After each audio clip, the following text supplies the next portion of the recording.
So we need to identify those things which you believe to be true, both in your professional life and outside your professional life.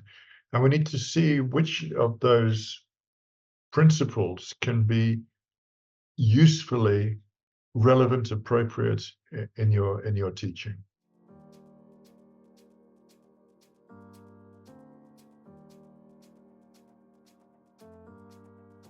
Hi, I'm Hedvig from Gallery Teachers. Welcome to our channel.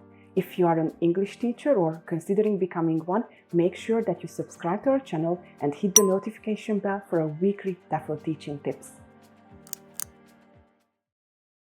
I think in some respects it probably should, because otherwise when you go into a classroom, you're going to be, in a sense, an actor rather than someone who's doing something in a committed and open way.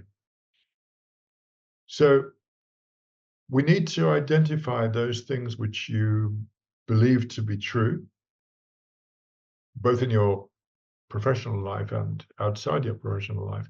And we need to see which of those principles can be usefully relevant, appropriate in your teaching.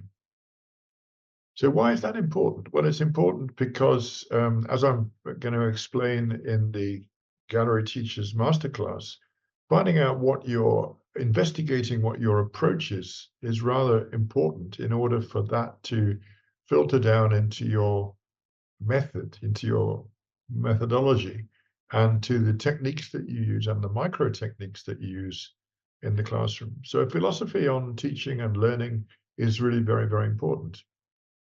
You need to be able to identify that. You need to identify in yourself, and from yourself, you need to be able to transfer that which is useful, because not all of it is going to be useful, is it? I mean, teaching and in a classroom situation, the teaching is a rather specific and particular activity and doesn't necessarily always relate to everything else which happens outside the classroom. So identifying those things which you know about and which you can say align in both directions, that is, with your professional self and with your personal self, is really rather important. That might sound rather dry, but in fact, it's a really interesting process to go through if you've never done it before. It's fascinating because it'll open your eyes. It'll give you insight into yourself, and it'll give you professional insight. It'll give you insight into who you are in the classroom, what your persona is in the classroom, and what works for you in the classroom, and perhaps also what may not work quite so well, which can be adjusted, can be changed. So if you don't know what your philosophy is, if you haven't identified that which aligns, then you can't really clearly identify that which isn't going as well as it might, and you certainly can't then put it right. So my own personal view on this is that there are quite a lot of largish distinctions between my personal philosophy and my professional philosophy, but they've been worked out over 40 years and more, in fact.